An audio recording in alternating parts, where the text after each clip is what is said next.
Les amis, bonsoir, j'espère que vous allez bien. Au programme du Café du Coin ce soir, le merge, tant attendu. Donc là, on tourne la vidéo le mercredi, mais lorsqu'elle sortira, ce sera déjà The Merge. Do Kwon, fin du game pour lui, terminé. Mandat d'arrêt international émis à son encontre. L'Europe, qui était déjà en crise, mais c'est encore plus la crise. Et pour terminer, NFT, Nike, Metaverse, dinguerie, turfu. Pour en parler ce soir, je suis avec Pizza. Ça va, Pizza? Ça va ou quoi? Bonsoir la team, comment ça va? Salut David. J'aurais aimé, pour mon dernier jour aux manettes, de te faire le plaisir de tourner 2 jours, mais on a des emplois du temps de ministre. Non mais c'est bon, je suis habitué maintenant, je suis devenu un vampire, tout va bien. Je suis bien dans ma bagnole en fait. On fait ça pour vous, la commu. On n'a plus de vie. Je vais rendre ma maison, je vais arrêter de payer un loyer ou un crédit, ça sert à rien, je vais rester dans la voiture. Le Bitcoin qui est passé sous les 20 000, qui commence à stagner à nouveau sous les 20 000, donc à surveiller. Mais avant tout, on va parler du merge. C'est là, c'est maintenant. Qu'est-ce qu'il faut faire? Qu'est-ce qu'il ne faut pas faire? Est-ce qu'il faut les convertir comme à l'époque du franc à l'euro? Qu'est-ce qu'il faut faire? Dis-nous tout, Pete. Et j'espère que vous avez vos Ethers sur une clé Ledger et que vous allez prendre du popcorn demain matin 7h du mat pour aller checker ce qui se passe du passage du Proof of Work au Proof of Stake, tout simplement. Hein. Donc c'est The Merge. Je ne sais pas dans quel sens ça va aller, qu'est-ce qui va se passer, si tout va bien se passer. On sait qu'avec les mises à jour Bellatrix, il y avait eu quelques soucis, mais bon, d'ordre du gérable, je sais pas. Pour la tech, c'est un grand pas pour Ethereum, mais pour moi, chez moi, ça va rien changer du tout. C'était nécessaire, et puis c'était dans le white paper, c'était prévu, quoi.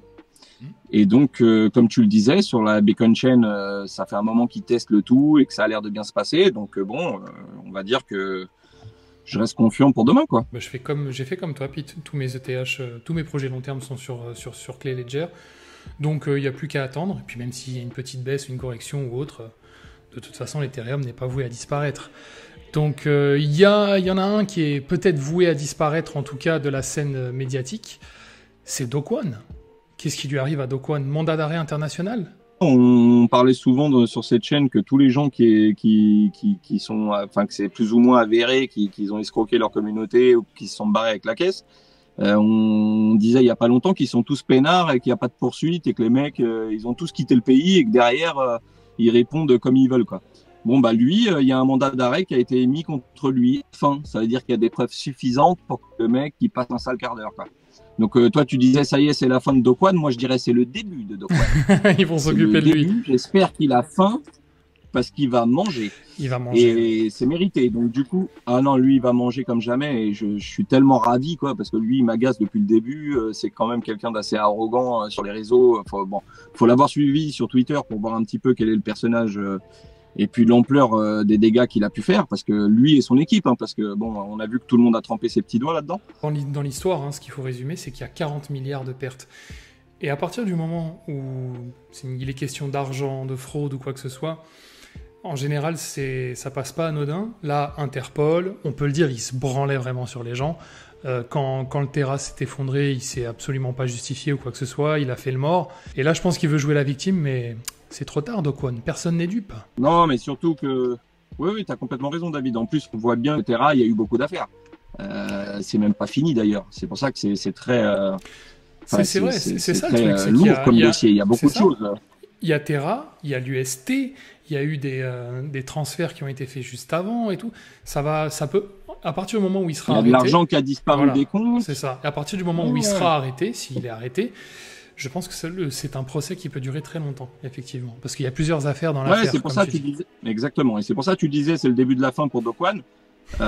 Pour moi, enfin, tu disais que c'était la fin pour Do Kwon, et j'espère que c'est que le début et que grâce à ça, ils vont lui mettre la main dessus, qu'ils vont l'attraper. Je vous dis qu'on n'a pas fini d'apprendre jusqu'à quel point il était impliqué dans cette débandade. On n'a pas fini d'apprendre, tout comme on n'a pas fini d'être en crise en Europe, manifestement. C'est la merde, c'est la peur. Donc grosse récession à venir. La crise. Ouais, c'est la crise. Donc grosse récession à venir. On va la traiter vite fait, cette news. Parce qu'il y a la pénurie d'énergie, ça devrait faire grimper l'inflation, peser sur le PIB. C'est ça. Là, je viens de mettre le texte en surbrillance. La zone d'inflation en Europe a atteint 9,1% au mois d'août. Sachez les amis que c'est pas vrai. C'est beaucoup plus. On est plus sur du 15, 16, 17 que 9,1. Faites attention les amis. Protégez-vous comme vous pouvez, mais ça risque de puer. Ça fait bizarre parce qu'on se dit toujours que ça ne nous arrivera pas. et parce qu'on est en Europe et voilà, on est protégé. Mais voilà, on n'était pas à l'abri d'une dinguerie de tel ou tel pays. Donc du coup, ça peut être compliqué cet hiver. Donc achetez du bois, les amis. Moi, je vais cramer mes liasses de billets comme Pablo Escobar. Moi, je vais arrêter de vivre dans ma voiture parce que le gasoil, ça coûte cher.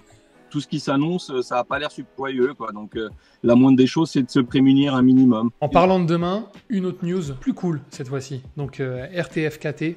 Donc, en gros, une espèce de partenariat avec Nike. Et moi, j'aime bien cette news. Vous savez pourquoi? Parce qu'en fait, ce que j'aime, c'est le mélange NFT, métaverse et utilité dans la vie réelle.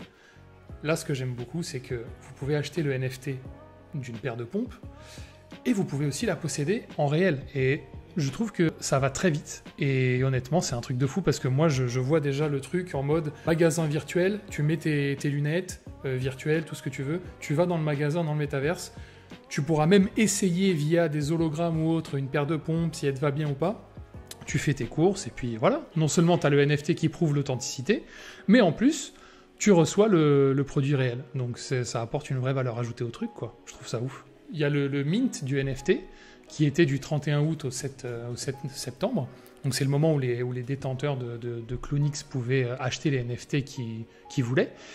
Et à partir de là, il y a ce qu'on appelle le Forge, donc du 7 septembre au 14 septembre, où les NFT mintés peuvent ensuite être forgés gratuitement. Oh, ce qui est bien, c'est que à partir du moment où tu as le NFT, eh ben, tu peux avoir le truc en réel, en physique, et chaque vêtement, sauf les casquettes et les chaussettes, elles ont une étiquette NFC qui pourront relier le vêtement au NFT explicité susditement. Et je trouve ça vraiment pas mal. Ouais, de toute manière, tous les objets qui sortiront IRL, ça sera backé par le NFT et tout ça. Donc, tout ce que je sais, c'est que c'est deux gros projets. Les deux ont des teams solides. Enfin, je vais pas en faire les mérites, j'ai aucun intérêt. Hein. Je dis juste que moi, je ressens et ça reste mon avis. Mais en tous les cas, ça a l'air sérieux les deux. Ouais. Et je pense que, tu vois, c'est toujours assez cher. Et pourtant, on n'est pas dans des tops de marché aujourd'hui, ces deux collections-là. Donc du coup, je pense que c'est quand même un truc à checker de près. Ça peut être intéressant pour ceux qui ont déjà des Clonex, bien sûr. Les amis, on va parler des prix. Ouais, BTC sous 20 000. BTC sous 20 000. Bon, hier, il a fait des belles mèches. Il y a eu une belle cascade de liquidation. Aujourd'hui, il est remonté à 20 200, si je dis pas de bêtises. Là, il est redescendu sous les 20 000. Là, voilà, ça vivote. Il attend le merge comme tout le monde, j'ai l'impression. Donc, gardez du cash, comme on vous dit assez souvent. On ne sait jamais ce qui peut se passer. Et puis voilà, ça se passera bien. De toute façon, là, le support clé, on est plus dans les 17 000. Donc, dès qu'il commencera à partir sous les 19, si tel est le cas, on pourra commencer à surveiller et pourquoi pas à s'inquiéter. Mais là, en attendant, il n'y a aucune raison de s'en faire. Ethereum qui est à 1586, à noter, et on verra demain matin à combien il sera. C'est ça. Donc, je pense demain dans la journée, de toute manière, ça va fluctuer pas mal. Là. On a le Solana qui est passé sous les 35, donc c'était une zone clé, il est passé en dessous. Le Matic qui s'était bien repris, il était monté à 93 centimes, si je dis pas de bêtises, il a bien chuté également. Matic il reste à plus 3% sur la semaine, donc c'est honorable. Ouais. Solana reste à plus 7,5 sur la semaine, donc ça reste très honorable aussi. Il y a que quoi? Il y a le BNB qui gagne aussi 5% sur la semaine. Donc finalement, hein, ça, tu vois, Bitcoin fluctue pas mal, Ethereum bouge un petit peu, mais ça reste très positif sur la semaine. Hein, c'était des bons scores. Hein. Le Crypto Fear and Greed, vous le voyez, 27. Voilà, il vivote. Donc il a fait un truc bizarre hier. Hein, donc avant-hier 24, hier 34, alors que c'était de belles mèches rouges.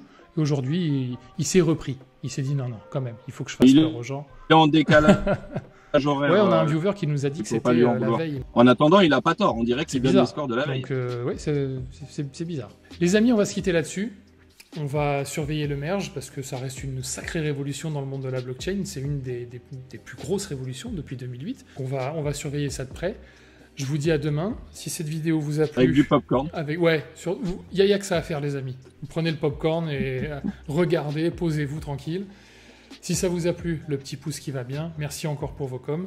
Et puis, je te dis à demain, Peter. Ouais, merci. Merci à toi, merci à tous. Bonne journée à tous. Et puis, on se retrouve demain, midi 13h. Midi pile, les amis. Midi pile. Ça marche. Salut la team. Salut.